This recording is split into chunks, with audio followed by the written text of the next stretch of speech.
What's up, YouTube? It's your boy Detroit Love with another video. So today we're taking a look at an update to my RadCity e-bike from Rad Power Bikes. And so I have almost 2,000 miles, 1,969 miles. So nearly 2,000 miles in about 4 months or so. This tells you one thing: I've been riding this thing, and pretty impressed with it. Is it perfect? No. Are there better bikes? Yes. Are there worse bikes? Yes. But for the price, for what the features that it has, it's been well worth it. So I've added quite a bit of accessories because I use this as part of my commute. I work 38 miles by bike, 40 plus miles by car. So I have a long trek. And it's funny because I hear people complain about, oh, I had to drive 30 miles to go here and 30 miles to go there, and they're in a car and they're complaining. It's like, man, I can ride my bike farther than that and not complain once about it. But just a little bit of history. I had a previous bike by Giant that I spent about $300, three something I would imagine, back in 2012, somewhere around that time.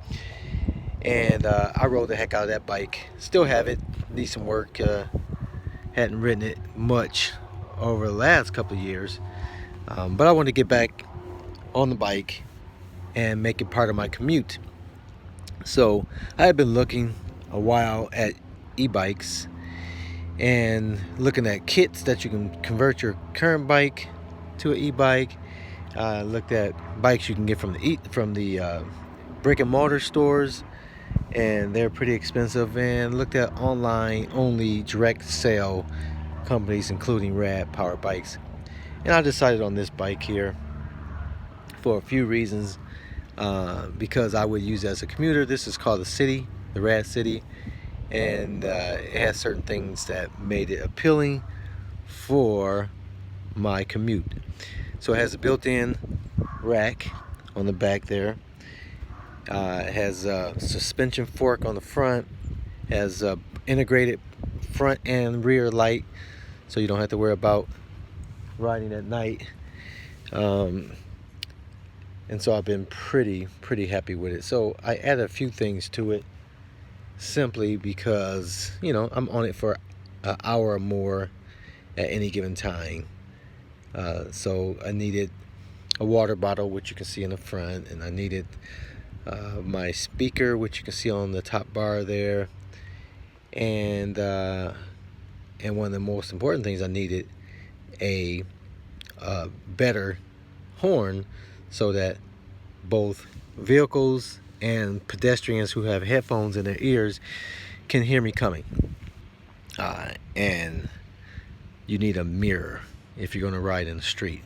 And most of my journeys are in the street.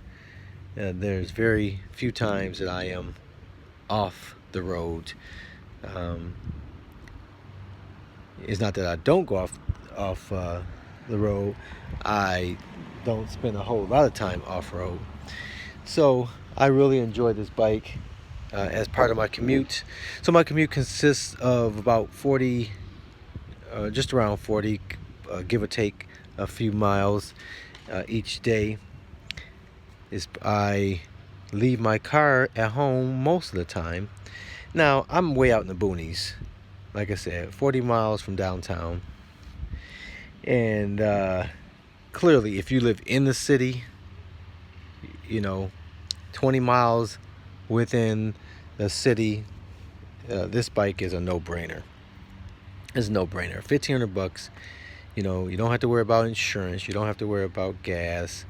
You just charge it when you want to, and it's pretty true to the miles that it boasts on their website. They say about 20 miles if you do throttle only, and about 40 to 45 miles if you do pedal assist at certain levels.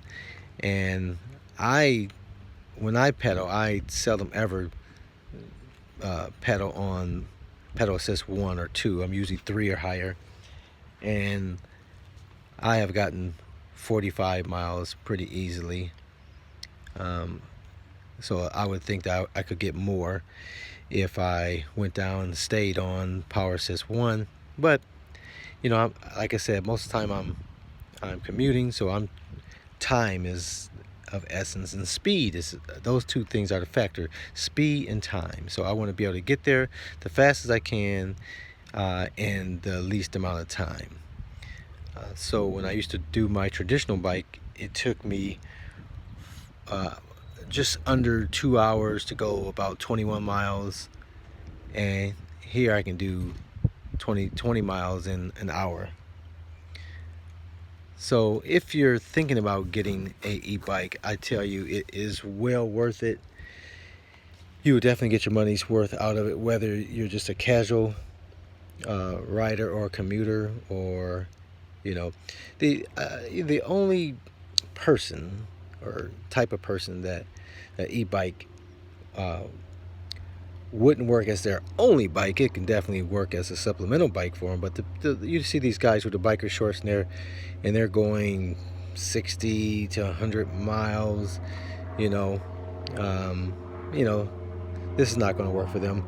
Those guys can typically go faster than what this bike can go at a pretty steady pace. So this may not be a bike for them to replace that bike, but definitely they can use this bike for getting around town. So I definitely recommend the RadCity bike by Rad Power Bikes. If you're interested, hey, just drop some questions down in the comments. If you are interested in buying, you can use the link that's in the comments, and you both you and I will get a $50 Amazon card if you buy a bike and use my link there. I think there's also an option to use my name, Carl Brooks, but hey, it's definitely worth it. I am not, no buyer's remorse. So the pros is it has all of the things that you need for a commute. All these accessories are extras. They're not required, but they make it nice. The only cons that I would say, the bike is heavy. Now I commute 20 miles to the bus stop, and then I put it on the front of the bus. This thing is a beast to lift, and I guess I weigh about 190 pounds. 5'6.5" or so, and this bike with all these accessories, if I have a bottle of water on it, if I have something on the back rack, I mean, it could easily be half my weight. I think it's about 60, I'll just say 64 pounds out the box. By the time you add things on it, it's easily 70 pounds as you see it there. I don't have a way to actually weigh it, but so that's one con. If you can't lift, much, now the weight doesn't really come into factor if you're just rolling into the garage and rolling it out. And but if you got to lift it onto a rack onto a car, that weight also dictates which car rack you can get. I definitely wouldn't recommend using a car rack that doesn't have a hitch mount. If you have one that just mounts on your trunk, I wouldn't feel comfortable. I have one of those, and I would not think about putting this on. Now they have different levels of that product that you can buy that has different weight requirements, but the one I had definitely wouldn't handle this bike. So weight is definitely an issue with this bike. The only other con I have with this bike is that the rear wheel doesn't have a whole lot of free stand. If I lift this up, and you see that? See how that starts to come to a stop pretty quickly? A regular bike will not stop that quick. You know, even the front wheels, I would imagine. I can do this one now. I just gave that a little turn. That's going to turn a lot longer than that back wheel. You see that? But the front has free spin.